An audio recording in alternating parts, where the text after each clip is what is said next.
Bapak Ibu sekalian yang luar biasa, salam hebat, salam luar biasa, salam bahagia.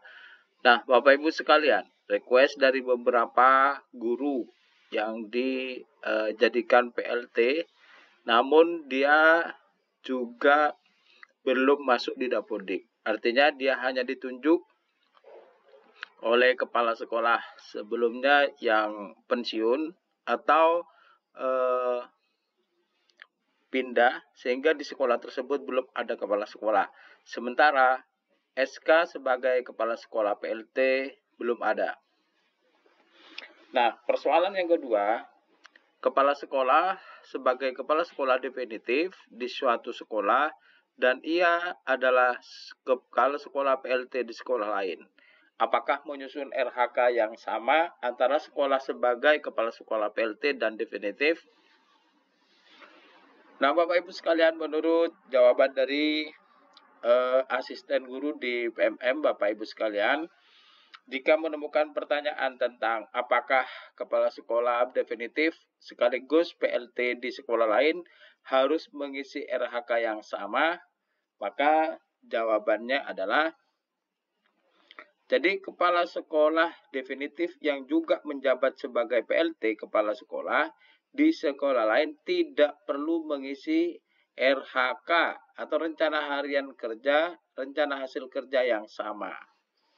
Jadi silahkan berbeda Bapak Ibu antara kepala sekolah perannya sebagai definitif, kemudian satunya kepala sekolah PLT. Berarti satu orang memiliki dua sekolah. Yang satu sebagai PLT, yang satu sebagai kepala sekolah definitif. Nah, kepala sekolah definitif harus memastikan bahwa setiap sekolah tempat ia bertugas memiliki RHK yang sesuai dengan kebutuhan dan konteks masing-masing sekolah. Nah, sedangkan untuk kepala sekolah PLT pada tanggal 16 Februari 2024, kepala sekolah PLT yang juga definitif. Kepala sekolah di lain harus melakukan konfirmasi data di halaman pengelolaan kinerja untuk memastikan keakuratan status dan tanggung jawabnya. Artinya Bapak Ibu, bagi kepala sekolah PLT harus melakukan konfirmasi. Jadi setelah konfirmasi, kepala sekolah dapat melanjutkan proses penilaian kinerja di sekolah yang menjadi kewenangannya sebagai PLT.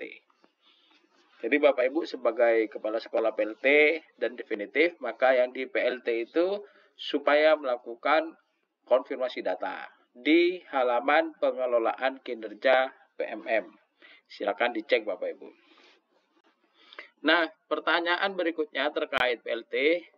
Apakah kepala sekolah PLT wajib mengisi RHK pada periode 2? Nah, ini jawabannya Bapak Ibu.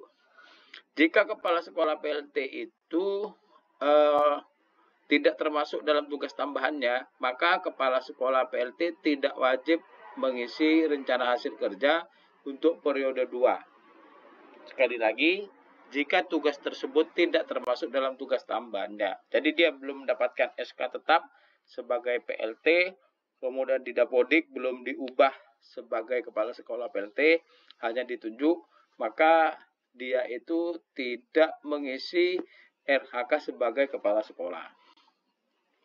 Nah, jika tugas yang diberikan kepada kepala sekolah tidak termasuk dalam tugas tambahan, maka pengisian RHK dapat dilewati. Selain itu, jika sekolah tidak memiliki kepala sekolah definitif, perencanaan kinerja yang disusun akan disetujui otomatis.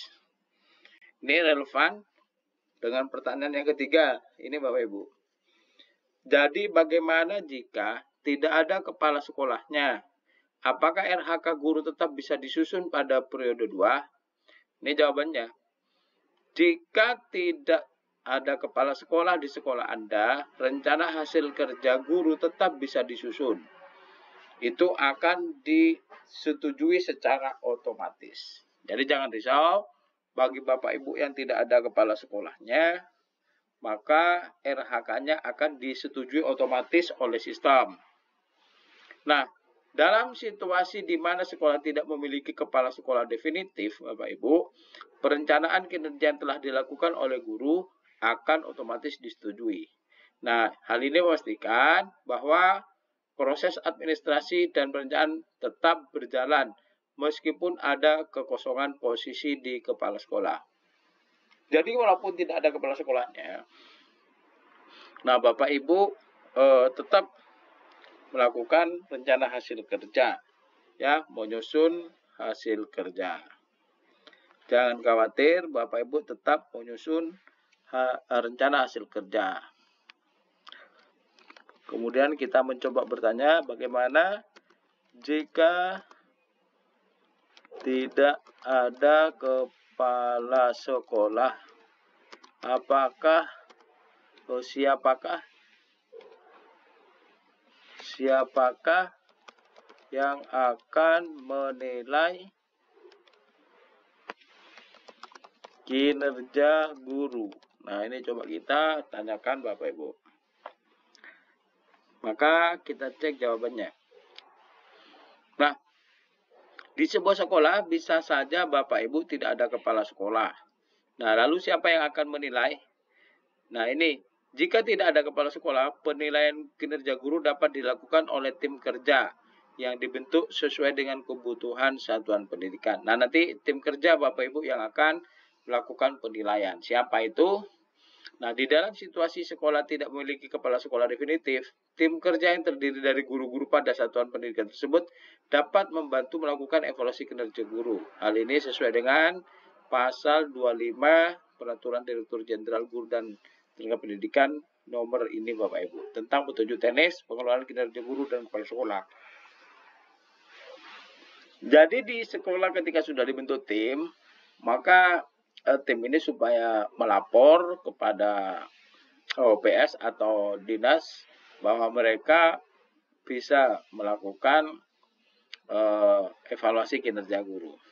Namun jika ada kepala sekolah PLT dan sudah mendapatkan SK PLT, maka setelah konfirmasi data, maka kepala sekolah itu yang melakukan penilaian kinerja.